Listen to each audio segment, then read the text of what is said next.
യെസക്കിയേൽ പ്രവാചകന്റെ പുസ്തകത്തിനുള്ള വായന 45 അധ്യായം 18 മുതൽ 23 വരെയുള്ള വചനങ്ങൾ.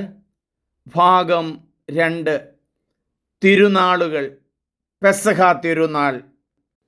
18 വചനം.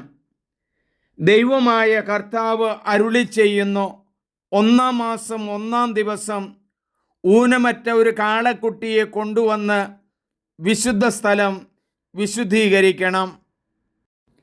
പുരോഹിതൻ പാപപരിഹാര ബലിയിൽ നിന്ന് കുറെ രക്തമെടുത്ത് ദേവാലയത്തിൻ്റെ വാതിൽപ്പടികളിലും ബലിപീഠത്തിൻ്റെ 4 കോണുകളിലും അകത്തെ അങ്കണവാതിലിൻ്റെ തൂണുകളിലും പുരട്ടണം.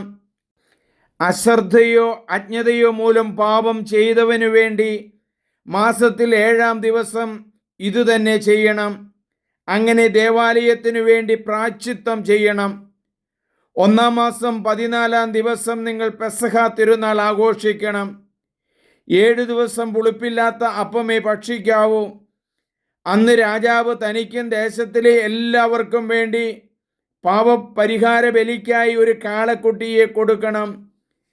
തിരുനാളിൻ്റെ 7-ാം ദിവസങ്ങളിലും ദഹനമറ്റ ബലിക്കായി ഊനമറ്റ 7 കാളക്കുട്ടികളെയും 7 മുട്ടാടുകളെയും പ്രതിദിനം കൊടുക്കണം. ദിവസേന ഓരോ കോലാടിനെയും അവൻ കർത്താവിന് പാപപരിഹാര ബലിയായി നൽകണം.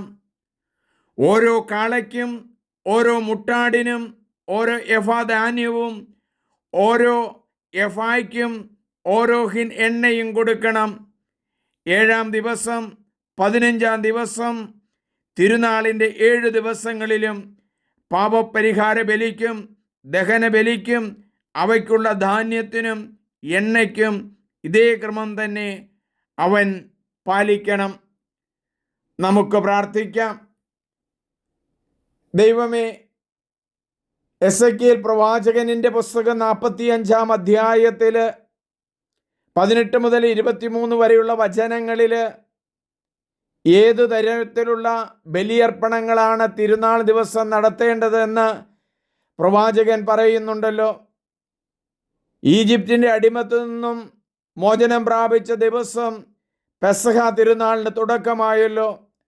ബാബിലോൺ അടിമത്ത കാലഘട്ടത്തിൽ ചെയ്യാതിരിക്കുന്ന ഒരു കാലഘട്ടമായിരിക്കണമല്ലോ.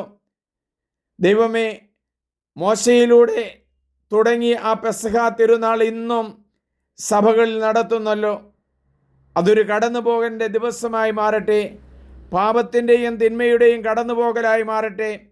ദൈവമേ, എല്ലാവരെയും സമൃദ്ധമായി അനുഗ്രഹിക്കണമേ.